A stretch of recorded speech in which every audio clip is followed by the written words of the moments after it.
கல்வி, விளையாட்டு, ஆன்மீகம், மருத்துவம் மற்றும் அனைத்து பேரவை பொருளாளரும் இந்த நம்முடைய பிரிவினுடைய தலைவருமாகிய வல்லவன் அவர்களே மற்றும் இந்த பதிவு பெற்ற 16 சங்கங்கள் பதிவு பெற்றிருக்கு நம்ம நிறுவனத்தில் பதிவு பெற்ற சங்கங்களின் பொதுச்செயலாளர்களே, தலைவர்களே, நிர்வாகிகளே மற்றும் பல்வேறு பிரிவுகளாக பணி ஓய்வு பெற்றவர்களே ஒரு குழுவாக இல்லை என்பது மன வருத்தம். அந்தந்த மாவட்டத்தில் கிட்டத்தட்ட அவங்களே ஒரு 12-13 குழுவாக பிரிஞ்சு செயல்பட்டுக் கொண்டிருக்காங்க. அவங்க அனைவரும் இந்த ஆர்ப்பாட்டத்திற்கு வந்திருக்கிறார்கள். அவர்களுக்கும் நன்றியை தெரிவித்துக் கொள்கிறேன். இந்த ஆர்ப்பாட்டம் இதற்கு முன்னாடி பேசியவர்கள் எல்லாம், அதாவது நம்முடைய கூட்டத்துடைய தலைவர் திரு வல்லூர் அவர்கள் குறிப்பிட்டார்கள். அண்ணா திராவிட முன்னேற்ற கழகம் கிட்டத்தட்ட கலப்பையில் 72 ஆரம்பித்து இருந்தாலும் இந்த 2 கட்சிகளும் தான் இதுவரை ஆண்டு கொண்டிருக்கின்றன. அந்த 2 கட்சிகளை சார்ந்த சங்கங்கள் இந்த பெற்றிருக்க வேண்டும். அதான் உண்மை பெற்றிருக்க வேண்டும்.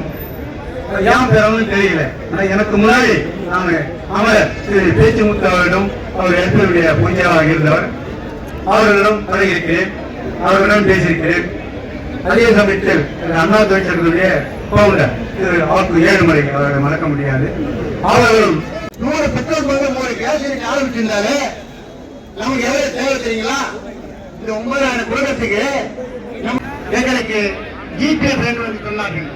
தமிழக அரசை பொறுத்தவரை 41 பொதுத்துறை நிறுவனம் இருக்குது.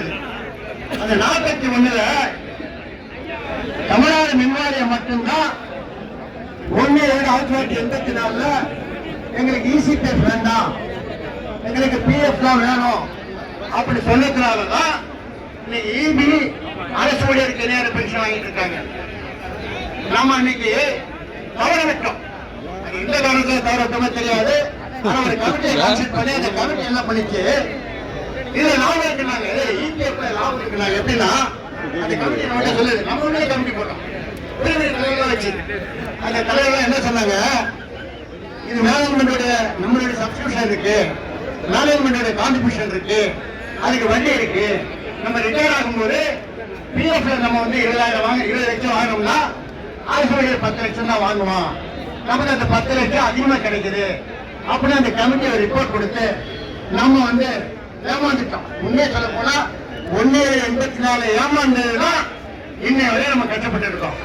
அன்னைக்கு நம்ம போகிறோம், எங்களுக்கு இப்ப கவர்மெண்ட் பென்ஷன் கொடுங்க கேட்டிருந்தோம்னா ஒரு இபி போல நம்ம கன்சிடர் பண்ணிருக்கலாம். ஆனா இப்ப நம்ம கேட்கறது ஒரு சிலர் கேட்டு இருக்காங்க, அரசு ஊழியருக்கு நேர பென்ஷன் நிச்சயமா சொன்னா